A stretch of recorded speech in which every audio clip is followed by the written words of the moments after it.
The Boys Val Rising မှာတော့တောင်ရမ်းမိုက်တဲ့ hero 3ယောက်ကိုမိတ်ဆက်ပေးသွားခဲ့ပါတယ်ဆိုတော့သူတို့တွေဘယ်လောက်စမ်းအားကြီးကြလဲဆိုတာကိုကြည့်လိုက်ကြရအောင်ပထမတစ်ယောက်ကတော့ Private Angel ပါ Thriller ထဲမှာကြည့်ရသလောက်ကတော့တော်တော်လေးချော့ပါတယ်ဒါပေမဲ့ဇလန်းထွက်လာရင်ဘယ်လိုလာအောင်မလဲဆိုတာကတော့စောင့်ကြည့်ရပါမယ် Private Angel မှာဆိုရင် Superhuman Strength Durability နဲ့အကြားအာရုံကောင်းတာတွေရှိပါတယ်သူမဟာအဝေးကြီးကအတန်တွေကိုပါကြားနိုင်သလိုဒီလိုကြားတာတွေကိုမှတ်ထားပြီးတိုက်ပွဲတွေထဲမှာလည်းအထောက်အကူပေးပါတယ်ဒါပေမဲ့ frequency မြင့်တဲ့အတန်လိုင်းတွေကိုခံနိုင်ရမရှိဘူးဆိုတာ trailer ထဲမှာပြသွားပါတယ်နောက်ပြီးသူဟာ V1 Formula အစောပိုင်းစမ်းသပ်ခံခဲ့ရတဲ့လူ9ယောက်ထဲမှာတစ်ယောက်အပါဝင်ဖြစ်ပြီးသူမဟာလည်းဆိုကြဝိုင်းလိုပဲမသိမျိုးတစ်ယောက်ဖြစ်ပါတယ်နောက်တစ်ယောက်ကတော့ Torpedo ပါဒီကောင်ကပြောရင်တော့ deep ထက်ပိုကျမ်းမဲ့သဘောမှာရှိပါတယ်ဘာလို့လဲဆိုတော့ Torpedo ဟာဒုတိယကမ္ဘာစစ်ခေတ်က superhero တဦးဖြစ်တယ်လို့ American ရေတပ်သားဟောင်းတဦးလည်းဖြစ်တာကြောင့်ပါသူဟာ Vogue ရဲ့မူလ V1 serum ကြောင့်စာအားတွေရရှိခဲ့တာဖြစ်ပြီးသူ့ရဲ့အဓိကစမ်းရည်တွေကတော့ super speed နဲ့ရေအောက်ပိုင်းလှုပ်ရှားသွားလာနိုင်မှုတို့ကြောင့်ပဲဖြစ်ပါတယ်သူဟာ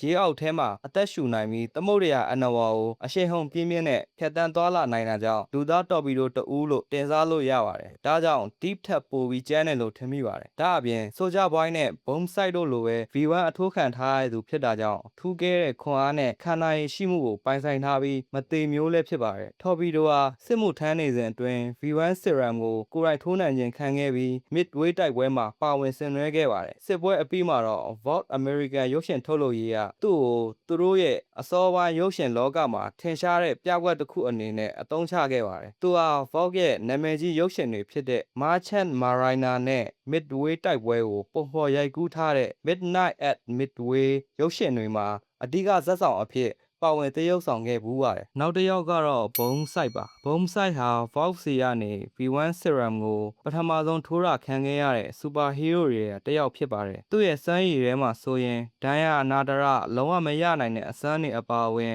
super strength နဲ့ပြန်တန်းနိုင်တဲ့အစွမ်းတွေရှိပါတယ်နောက်ပြီး V1 ထိုးထားတဲ့အတွက်မသေးမျိုးပါဒါကြောင့် The Boys နဲ့အထိအသက်ရှင်နေသေးတာဖြစ်ပါတယ်သူဟာသူ့ရဲ့ခွန်အားနဲ့ခံနိုင်ရည်စွမ်းရည်တွေကြောင့် Soldier Boys လိုမျိုး hero တွေနဲ့တောင်ရှင်ပြီးတိုက်နိုင်တဲ့ကောင်ဖြစ်ပါတယ်နောက်ပြီး Bomb Sight ဟာလေထဲမှာပြန်ဝဲနိုင်တဲ့အတွက်အချိန်နဲ့ပြန်ပြီးရန်သူကိုချိန်မုံနိုင်စွမ်းရှိပါတယ်နောက်ပြီး V1 အစွမ်းကြောင့်သူ့ရဲ့အရေးပြားဟာလည်းဖျက်ဆီးဖို့လုံးဝမဖြစ်နိုင်ပါဘူးတော်တော်လေးမာတယ်လို့ပြောလို့ရပါတယ်Superhero မဖြစ်ခင်တော့သူဟာ American လက်နက်ကင်တပ်ဖွဲ့မှာတိုက်ခိုက်ရေးလေယာဉ်မှုတစ်ယောက်ဖြစ်ခဲ့ဘူးပါတယ်သူဟာစစ်တပ်ကရခဲ့တဲ့လေ့ကျင့်ခန်းတွေနဲ့လျင်မြန်တဲ့တုံ့ပြန်မှုတွေကိုအသုံးချပြီး Soldier Boys နဲ့ Kimiko လိုမျိုးတိုက်ခိုက်ရေးသမားတွေကိုတောင်ရှင်ပြန်တိုက်ခိုက်နိုင်သလိုအသာစီးရအောင်လည်းလှည့်စားနိုင်ပါတယ် The Boys ဇာတ်လမ်းတွဲရဲ့နောက်ပိုင်းစီဇန်တွေထဲမှာတော့ Bomb Sight ဟာသူ့ချစ်သူ Goran Kisha နဲ့အတူတူဖြတ်သန်းမှုအတွက် V1 serum ကိုခိုးယူခဲ့တာဖြစ်ကြောင်းပေါ်ပေါက်လာခဲ့ပါတယ်ဒါပေမဲ့ Goran Kisha ကငင်းပယ်ခဲ့ပြီးတာမန်လူသားတစ်ယောက်လိုပဲရှင်သန်မှုရွေးချယ်ခဲ့ပြီးတဲ့နောက်မှာတော့ Bomb Sight ဟာ